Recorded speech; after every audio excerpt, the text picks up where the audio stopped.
Hello বন্ধুরা, good morning. কিছুদিন আগে রাতের দিকে আমাদের এখানে প্রচণ্ড পরিমাণে ঝড় বৃষ্টি হয়েছিল, আর তাতেই আমার ছাদ বাগানের বেশ কিছু ক্ষতি হয়েছে। যেমন এই বোগেনভেলিয়াটা পড়ে গিয়ে পুরো টব সমেত ভেঙে গেছে।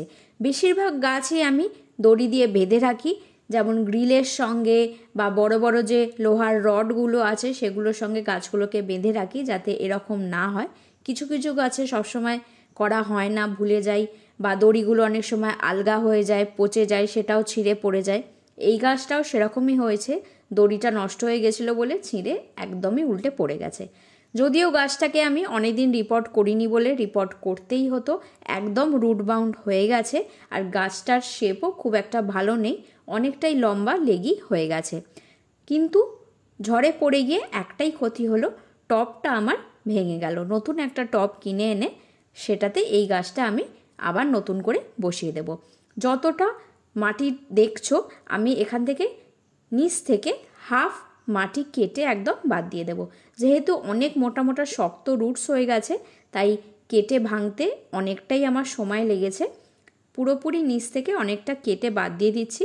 নতুন টবে ভালো করে বসাবো, নতুন মাটি দিয়ে ভালো সার দিয়ে বসাবো। বর্ষাকাল আসছে, আশা করি গাছটায় খুব ভালো গ্রোথ নিয়ে নেবে। আজকাল তো গাছের থেকে টবের দাম বেশি হয়, বিশেষ করে মাটির টব। একটু ভালো কোয়ালিটির কিনলে অনেক দিন সেটা বাগানে থাকে, সহজে নষ্ট হয় না। কিন্তু কিছু কিছু টব একটু কম দামি যেগুলো বিক্রি হয় সহজেই ভেঙে যায়, একটু আঘাত লাগলেই ভেঙে যায়। তো আমি বলবো, টাকা দিয়ে যখন কিনছো একদম বাজে কোয়ালিটিরগুলো কিনবে না, একটু ভালো টবগুলো কুমোরপাড়াতে গিয়ে দেখে কিনবে, তাহলে অনেক দিন ভালো থাকবে। আরও একটা টিপস দিচ্ছি, এই যে গ্লাস টবগুলো দেখছো যেগুলো নিচটা সরু ওপরটা চওড়া, সেগুলো কিন্তু ঝড়ে খুব তাড়াতাড়ি পড়ে যায়, কারণ ওপরটা অনেক ভারী থাকে, আর গাছটাও যদি লম্বা হয় তাহলে তো আরোই হাওয়াতে পড়ে যাবে।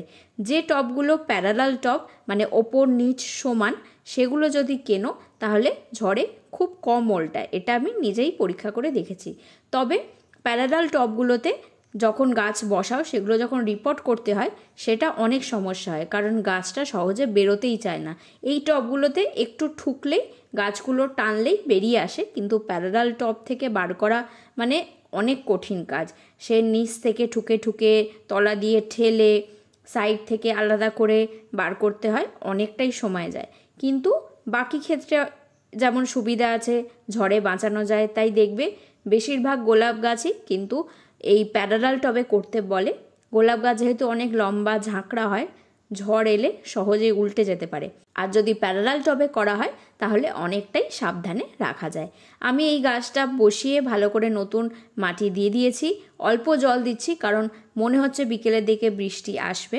আর এই ভিডিওটা হচ্ছে এক সপ্তাহ পরের আপডেট। দেখো, কচি কচি পাতা বেরোতে শুরু করে দিয়েছে, নতুন গ্রোথ নিয়ে নিয়েছে, গাছটা ভালোই আছে। এটাকে আবার আমি যে জায়গায় ছিল সেখানেই রেখে দেব, আর নতুন দড়ি দিয়ে খুব ভালো করে গ্রিলের সঙ্গে 2-3টে ডাল বেঁধে দেবো, যাতে এরপর যখন ঝড় আসবে, কারণ এখন বর্ষাকাল আসছে, কালবৈশাখী তো এখনও হয়নি, হবে, মাঝে মাঝেই ঝড় আসবে, তাই সবসময় গাছগুলোকে বেঁধে সাবধানে রাখার চেষ্টা করব।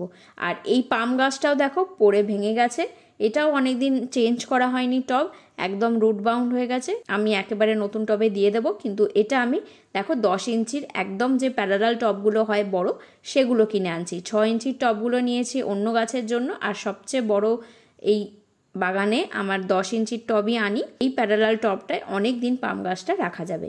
আর এটা যেহেতু প্যারালাল টব, উল্টানোর চান্স খুবই কম, তবুও আমি এটাকে বসিয়ে একদম যে বড় রড আছে তার সঙ্গে বেঁধে রেখে দেবো।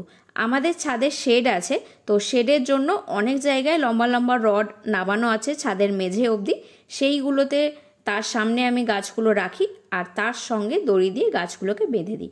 দেখো, এই গাছটাও আমি হাফ কেটে নিচ থেকে বাদ দিয়ে দিয়েছি। কত রুটস হয়ে গেছিলো দেখো, ভালো করে প্রুন করে নিলাম, নিচের দিক থেকে অনেকটা রুটস কেটেও দিলাম। এটাকে এবার আমি এই বড় টবটাতে বসিয়ে দিচ্ছি। তোমরা চেষ্টা করবে এই প্যারালাল টবগুলো কেনার, তাহলে খুবই সুবিধা হবে, আর এটাতে অনেক মাটিও ধরে, তাই অনেক দিন যে কোনো গাছ এই টবগুলোতে থাকবে। যদিও গ্লাস টবের থেকে প্যারালাল টবের দাম অনেকটাই বেশি হয়, যেমন 6 ইঞ্চির এমনি টবগুলো 25 টাকা করে আমি কিনি, কিন্তু 6 ইঞ্চির যে প্যারালাল টব তার দাম 40 টাকা করে হয়, মানে অনেকটাই পার্থক্য। তো যাই হোক, এই দুটো গাছ অনেক দিন রিপোর্ট করাও হয়নি, এই কারণের জন্য রিপোর্টও করা হয়ে গেল, ভালোই হলো। তবে খরচাটা অনেক বেশি হয়ে যায়। যে কোনো ঝড়েই যদি টব উল্টে যায় তাহলে গাছের থেকেও টবের পেছনে প্রচুর খরচা হয়ে যায়, এটাই যা খারাপ লাগে। এবার দেখো গাছটার কিছুদিন পরের আপডেট দেখাচ্ছি। একদম ঠিকঠাক আছে, তবে যে পাতাগুলো ব্রাউন হতে শুরু করে দিয়েছিল সেগুলো তো আর ঠিক হবে না, আস্তে আস্তে এই পাতাগুলো নষ্টই হয়ে যাবে। তখন এই পাতাগুলো গোড়া থেকে কেটে বাদ দিয়ে দিতে পারো, তাহলে পুরো গাছটাই সবুজ সুন্দর পাতা থাকবে।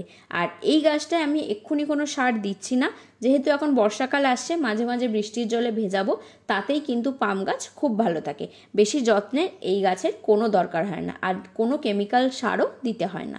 তো এভাবেই তোমরা যে কোনো গাছ ভালো করে রিপোর্ট করতে পারো। যখনই করবে নিচ থেকে পুরনো রুটস কিছুটা বাদ দিয়ে নতুন মাটিতে বসিয়ে দেবে, তাহলে গাছগুলো খুব সহজেই ভালো থাকবে। বেশি যত্নের কিন্তু এই গাছটায় কোনো দরকার নেই। তো আজকের ভিডিওটা আমি এখানেই শেষ করছি, পরের ভিডিওতে খুব তাড়াতাড়ি দেখা হবে।